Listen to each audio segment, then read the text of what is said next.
Welcome to crack प्रथम। आज हमें 1858 का भारत शासन अधिनियम को देखना है। इसे दूसरा नाम भी है भारत शासन को अधिक अच्छा बनाने के लिए 1858 का अधिनियम। इससे पहले हमने देखा था 1773 से लेकर के 1853 तक का जो चार्टर एक्ट है उसमें हमने देखा था किस प्रकार से ईस्ट इंडिया कंपनी है उस पर नियंत्रण करने का प्रयास किया जा रहा था। लेकिन ये जो अधिनियम है एक प्रकार से यह सीधे क्राउन के हाथ में चला गया, क्या भारत का जो शासन है। तो चलिए देखते हैं इसके जो पृष्ठभूमि है और उसके मुख्य प्रावधान को। इसकी पृष्ठभूमि की बात करें तो 1853 के चार्टर एक्ट में ही आपको पता चल गया था कि जो कंपनी है अब वह ज़्यादा दिन नहीं चलने वाली है, क्योंकि इसमें एक प्रावधान था, याद है आपको क्या प्रावधान था कि जब तक संसद ना चाहे तब तक कंपनी जो है भारत पर शासन कर सकती है। यानी कि इसमें ही बोल दिया गया था कि जब तक संसद ना चाहे। इससे पहले क्या होता कि प्रत्येक 20 वर्ष के लिए इसे शासन करने के लिए बढ़ा दिया जाता था, है ना। जैसे कि 1793, 1813, 33 और 1853 इस प्रकार से प्रत्येक 20-20 वर्ष के लिए शासन करने का अधिकार दिया था। लेकिन इसमें यह प्रावधान खत्म कर दिया गया था 1853 के चार्टर एक्ट में। यानी कि यहाँ पर स्पष्ट हो गया था कि कंपनी अब जो है ज़्यादा दिन यहाँ पर कार्य नहीं कर सकती, और मौका मिल गया 1857 के जो विद्रोह हुए उस समय, क्योंकि इस समय कंपनी की बर्बरता को देखी गई और इसके आधार पर वहाँ के जो प्रधानमंत्री है और सरकार उस पर भी दबाव पड़ने लगा। तब जाकर लॉर्ड पाम्स्टन यानी कि वहाँ के जो प्रधानमंत्री है उनके द्वारा एक बिल प्रस्तुत किया गया ईस्ट इंडिया के संदर्भ में कि यहाँ का जो प्रशासनिक अधिकार है वहाँ इसे समाप्त किया जाए, ईस्ट इंडिया कंपनी के जो किए जा रहे थे। और उसके बाद इनकी जो है सरकार वहाँ पर गिर जाती है। इसके बाद लॉर्ड डर्बी के नेतृत्व में यहाँ पर सरकार बनता है और लॉर्ड डर्बी के नेतृत्व में ही यह जो है बिल पारित किया जाता है। यानी कि ईस्ट इंडिया कंपनी का जो भारतीय क्षेत्र है उसके प्रशासनिक अधिकार को समाप्त करने के लिए लॉर्ड डर्बी के नेतृत्व में बिल पारित किया जाता है संसद भवन से, और इस पर हस्ताक्षर किया जाता है महारानी के द्वारा 2 अगस्त 1858 को। उस समय महारानी कौन थी?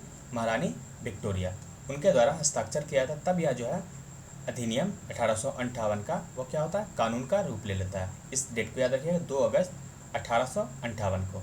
इसी समय ईस्ट इंडिया कंपनी को समाप्त कर दिया गया यहाँ पर भारत के जो प्रशासनिक कार्य है उससे।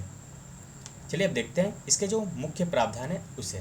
पहला, इसमें भारत का जो शासन है साम्राज्य की ओर से एक मुख्य राज सचिव यानी कि प्रिंसिपल सेक्रेटरी, जिसे आप भारत सचिव भी कह सकते हैं, उसको यानी कि इनके हाथ में अब दे दिया गया। अब ईस्ट इंडिया कंपनी नहीं, बल्कि अब एक चलाएगा कौन?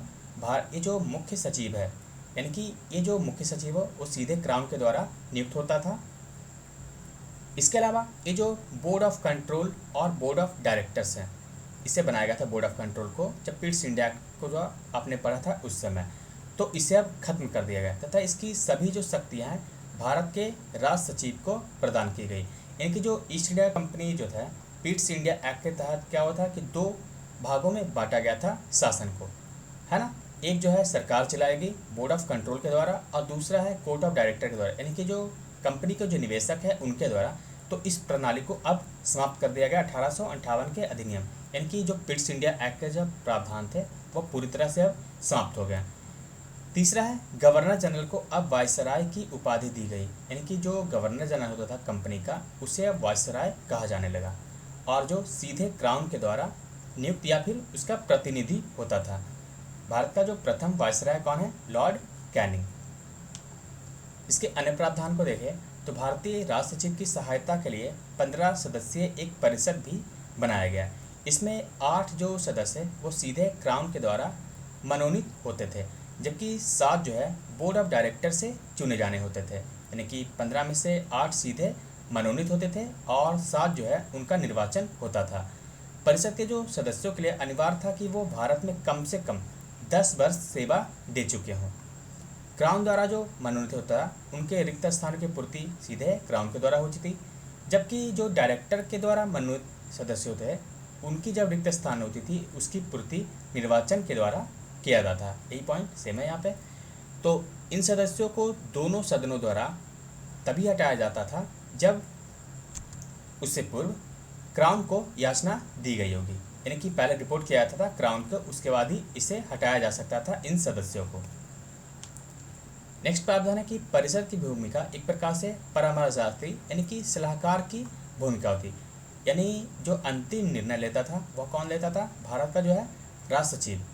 अब नियुक्ति जो है वह खुली प्रक्रिया के माध्यम से की जाने लगी। हालांकि इससे हमने 1853 में भी देखा था, लेकिन यह पूरी तरह से अब ये अपना ली गई। और 10वां और मुख्य प्रावधान जो है, भारत का राष्ट्र सचिव एक निगम घोषित किया गया। यानी कि ये जो राष्ट्र सचिव है एक प्रकार से अब संस्था हो गया, जिस पर दावा किया जाता था इंग्लैंड में भी और भारत में भी। तो ये जो है इसके मुख्य प्रावधान है। आप एक प्रश्न को लिखिएगा। कंपनी एक राजनीतिक सत्ता के रूप में बहुत ही पहले मर चुकी थी, केवल उसकी खाल को जीवित समान करके संभाला हुआ था, स्पष्ट करें। इसमें आपको 1773 से 1853 तक जिस प्रकार से कंपनी पर कंट्रोल किया गया उसे आपको लिखना है, और उसके बाद बताना कि यह जो 1858 है एक प्रकार से औपचारिकता थी कंपनी को अंत करने की, है ना। तो इस वीडियो में बस इतना ही। Thank you for watching crack प्रथम।